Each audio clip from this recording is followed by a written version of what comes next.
j'espère que vous allez bien. Aujourd'hui je vous retrouve pour une nouvelle vidéo et je suis super contente de la faire parce que je ne l'ai jamais faite sur ma chaîne. Et donc cette fois-ci je vais vous présenter 5 livres à lire pour cet été. 5 livres que moi je trouve parfaits pour cet été, pour la période estivale et tout. Donc je commence sans plus tarder. Donc tout d'abord je vous présente Stony Bay Beach de Huntley Fitzpatrick, publié chez les éditions de Nathan. Et donc ici il s'agit du premier tome, Sam and Jace. Donc en fait c'est ce livre qui m'a donné envie de faire cette vidéo parce que c'est un livre que j'ai reçu en janvier, mais je pense qu'il est préférable de le lire, enfin préférable. Je trouve que c'est mieux de le lire pour cet été. Moi je l'ai lu à peu près en mars, mais je trouve pour cet été c'est parfait. Donc en fait dans ce roman on va suivre principalement Sam et Jace, comme vous aurez pu le comprendre. Donc Sam en fait c'est Samantha qui a 17 ans, elle vit avec sa mère qui est une figure politique locale de sa ville. C'est le genre de famille qui a une maison immense, tout est parfaitement rangé, tout est bien à sa place, le planning est fait pour une semaine à l'avance, tout est bien propre et voilà. Et Samantha voit très peu sa mère puisque c'est une figure politique. Et du coup de l'autre côté on a Jace qui va devenir un nouveau voisin. Et la famille de Jace est complètement l'opposé de la famille de Samantha. Jace c'est plutôt la famille très nombreuse avec très peu de moyens. Comment dire, un peu le bordel partout dans la maison, des parents, enfin eux ils s'aiment vraiment beaucoup, ils se voient tout le temps, vous voyez. Ça m'a fait beaucoup penser cette famille à la famille Shameless, dans la série Shameless, tout simplement. Je sais pas si vous connaissez. Bref, voilà, moi quand j'ai commencé ce livre, je pensais que ça serait une petite romance d'été sympatoche, mais en fait ça n'a rien à voir. Alors oui, il y a une petite romance sympatoche, mais c'est vraiment pas le thème du livre en fait. En fait, est-ce que je parle encore hyper vite?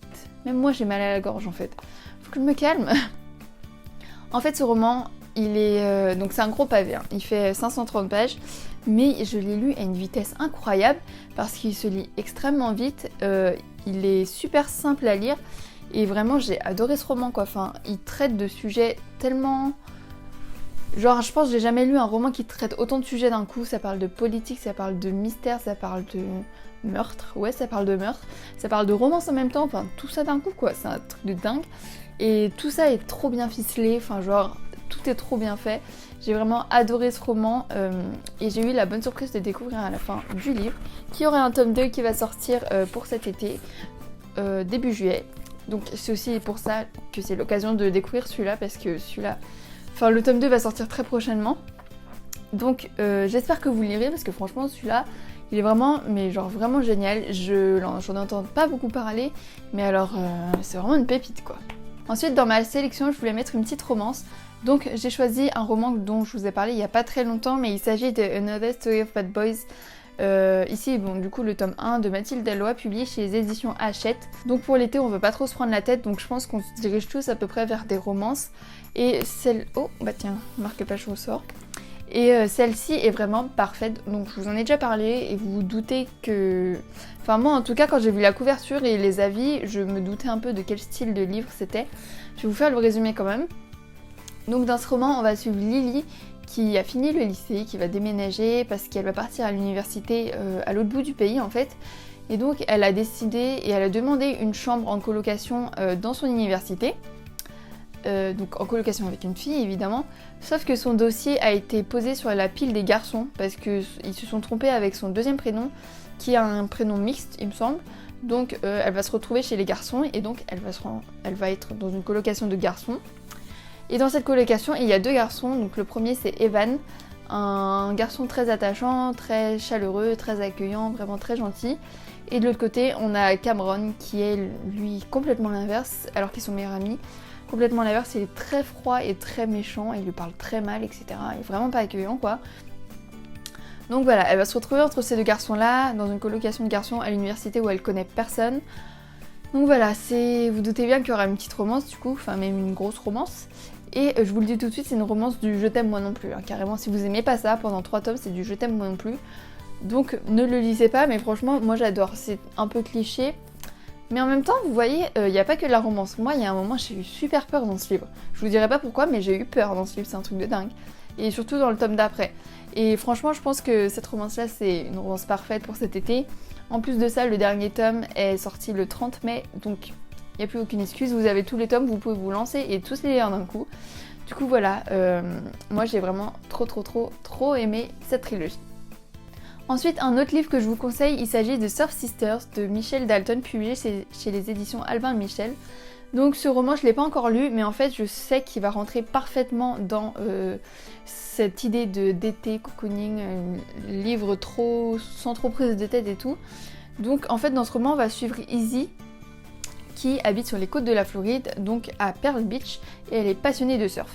Donc elle, son programme pour les vacances et pour l'été, c'est se lever très tôt pour aller surfer, rencontrer les vagues, etc. Elle va travailler donc à Surf Sister, j'imagine que c'est une boutique de surf où elle donne peut-être même des cours, pardon. Et ensuite passer du bon temps avec ses amis, etc. Bref, un été parfait pour elle. Jusqu'au jour où il y a, comment il s'appelle, Ben, qui j'imagine va passer ses vacances là-bas, qui décide d'aller prendre des cours de surf. Et du coup, j'imagine qu'il y a une petite romance dans tout ça. Et franchement, c'est un livre plutôt court, il est écrit plutôt gros, et je sais pas, ça a l'air un livre d'être... J'ai mélangé tous mes mots. Ça a l'air d'être un livre super cool et super sympa. Enfin, en plus, la couverture, je la trouve vraiment très jolie. Et ça me donne énormément envie de partir en vacances, sachant que je pars dans une semaine, donc j'ai vraiment trop hâte. C'était le moment raconte ta vie. Et voilà, celui-là, j'ai vraiment trop hâte de le découvrir. Ensuite, dans la sélection... je rigole tout seul parce que je fais un jeu de mots, vous comprendrez après. Ensuite, dans la sélection que j'ai mis pour ces livres pour cet été, je parle de la sélection. Super le jeu de mots. Donc en fait, pour changer un peu des romances et tout, je voulais vous parler de la sélection que vous connaissez presque tous, mais je suis sûre que certaines personnes ne l'ont pas lu et ça, il faut remédier. Donc la sélection, c'est quoi? C'est une dystopie. Dystopie où les États-Unis ont sombré dans l'oubli et du coup, on va être dans une ville qui s'appelle Illéa. C'est une monarchie en caste. Vous savez, un peu comme Hunger Games où il y a des districts, et bah pareil, là c'est des castes de la plus inférieure à la plus supérieure. Ma phrase ne veut rien dire, mais du plus haut au plus bas, quoi. Vous voyez le genre. Et du coup, il y a un jeu de télé-réalité qui va se lancer pour pouvoir épouser le prince qui va devenir l'héritier du trône dans quelques années.